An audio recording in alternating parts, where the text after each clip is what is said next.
Hi, it's Michelle from the Bead Gallery, and today I'm going to show you how to do this really fun Lifesaver leather bracelet. It's only 2 knots, a button, some leather, and some beads. So let's get started. Okay, I am going to use 1.6 millimeter buffalo leather. I like it for the weight. It's very strong. And it still goes through my beads, which have about 2 millimeter holes. So that's a good one to use. I'm starting with about 18 inches. 18 inches. I'm going to attach my button first. So I'm going to string the button on and go down about 3 inches from one end. Pinch it kind of tight like this. And I'm going to do an overhand knot. Basically, I'm going to use 2 strings like it's one. Tie a knot so my button is caught on my leather.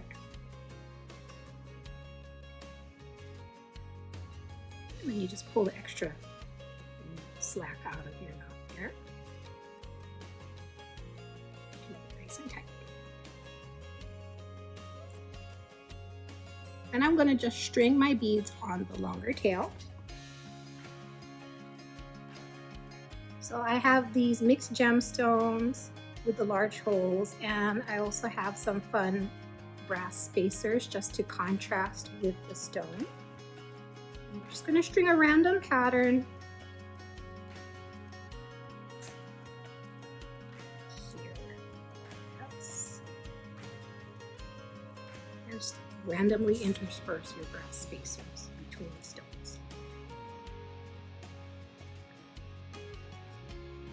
It's a very satisfying project, and it's nice because it looks good when you stack them together. More multiples. That's a fun look. The nice thing is that even though the beads aren't necessarily perfect, it really kind of translates nicely into this bohemian style.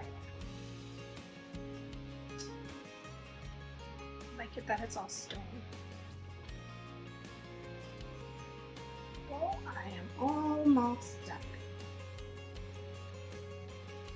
Okay, so the loop for the bracelet is going to add about another inch. So you want to make sure you measure. It's about 6 inches of beads. The final bracelet's going to be close to 7 inches in length. So what we're going to do is you're going to bend it over, and you're going to make your bend again maybe about 2 inches away from the end, like this. And we're going to do a second overhand knot. And you're going to think, wow, that button loop is really big. But when you make your knot, it eats up a lot of string, as you will see. So we're just going to pinch it like this and pull it through. You can see my loop got really small, but it's okay. As long as it's big enough for your button to go through, you're in business. Then pull all the slack out like this. And just test that it goes through. Success! So after you tighten your knots, you can just cut. I wouldn't cut right up against the knot because we're not going to use any sealant like glue or anything. We're just going to leave the tail sticking out like this. Okay, and there we have it, our Lifesaver leather bracelet. I hope you'll try it. And I hope that you will check out other videos on our YouTube channel. If you like all our tutorials, please subscribe. We really appreciate it. And that way you can get notifications when we come out with new videos like this, which we will be bringing out to you a lot shortly. So thanks for watching. Aloha.